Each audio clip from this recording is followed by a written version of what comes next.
en especial la de los pueblos indígenas? ¿A cuánto ascienden los ingresos que las multinacionales dejaron en nuestro país? ¿Cuáles han sido los daños al medio ambiente ocasionados por esta política?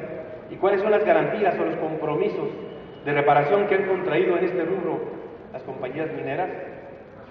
¿Cuáles han sido las contribuciones de esta política para mantener la cohesión social a la que aspiramos los mexicanos?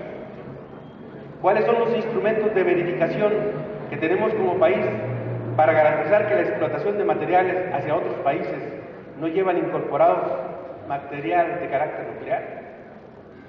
¿Cuáles han sido los mecanismos que se han utilizado para evitar que las comunidades indígenas o rurales sean presas del crimen organizado que ha encontrado en la explotación mineral otra fuente de ingresos irregular o ilegal? En este contexto, creemos que existen más preguntas que respuestas todavía. Por eso, decimos enfáticamente, y habiendo revisado el conjunto de normas nacionales e internacionales, hoy aprobadas por nuestro país, que el argumento de la técnica jurídica que oponían para evitar el cumplimiento de los acuerdos de San Andrés con la iniciativa de ley que presentó la COCOPA fue un pretexto que se utilizó como propaganda para descalificar los esfuerzos por la paz realizados por múltiples actores. El día de hoy, al amparo de estos nuevos marcos nacionales e internacionales en materia de derechos indígenas, no existe ningún argumento válido que impida el cumplimiento de los acuerdos de San Andrés. Ante el conjunto de fenómenos sociales y movilizaciones generadas por la instalación de proyectos en territorios indígenas, los acuerdos de San Andrés pueden constituir una ruta de trabajo que permita solucionar una enorme cantidad de problemas que están presentes en la vida nacional. Los acuerdos de San Andrés no eliminarán las contradicciones que existen entre los diferentes actores sociales y políticos, pero son un lugar de encuentro que nos permitirá procesar diferencias y construir nuevos acuerdos.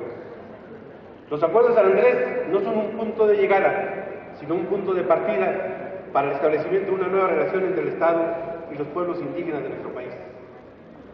En el contexto de la exigencia nacional de construir un nuevo marco de relación entre el Estado mexicano y los pueblos indígenas, se hace necesaria la búsqueda de los consensos adecuados para concretar en nuestra Carta Magna los derechos indígenas hasta hoy excluidos del Pacto Nacional.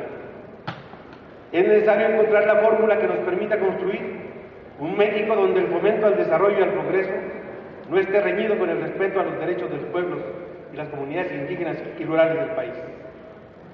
Ante esta situación, el Gobierno federal ha planteado en el Plan Nacional de Desarrollo el compromiso para impulsar un acuerdo nacional para el bienestar, el respeto y el progreso de los pueblos indígenas de México que contemple los instrumentos necesarios para su implementación. Este compromiso debe contener iniciativas de ley, de modificaciones de carácter constitucional, revisión de leyes reglamentarias, elaboración de la Ley General de Consulta Indígena, adecuación de las instituciones mexicanas a la nueva constitucionalidad, así como la elaboración de políticas públicas que permitan a los pueblos, que permitan que los pueblos sean sujetos y no objetos de las mismas. Al mismo tiempo, la Secretaría de Gobernación ha establecido en el Programa Sectorial 2013-2018, publicado el pasado 12 de diciembre en el Diario Oficial de la Federación, el compromiso de establecer la armonización de la legislación nacional con la Declaración de las Naciones Unidas en materia de derechos indígenas y con los tratados internacionales. Por eso, este foro organizado a la par entre el Centro de Estudios Sociales de Opinión Pública de la Cámara de Diputados y la Comisión para el Diálogo con los Pueblos Indígenas de México, la Secretaría de Gobernación, tiene como propósitos iniciales, entre otros, los siguientes. 1.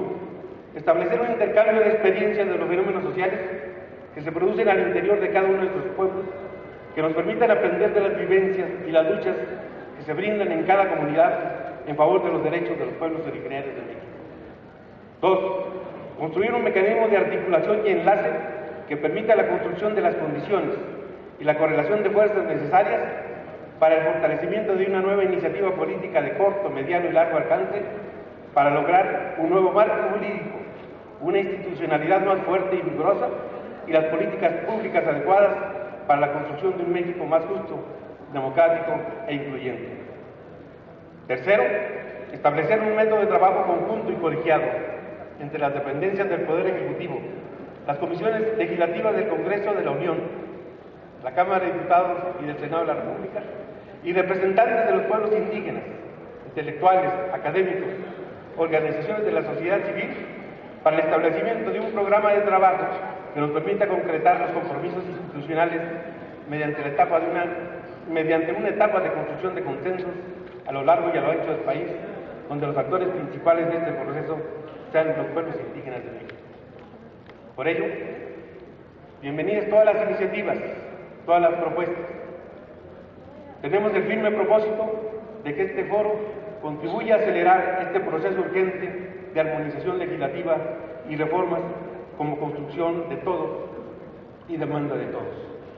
Esta es la voluntad del Ejecutivo Federal, consignada en los compromisos constitucionales contraídos formalmente en los documentos que le dan vida a la República.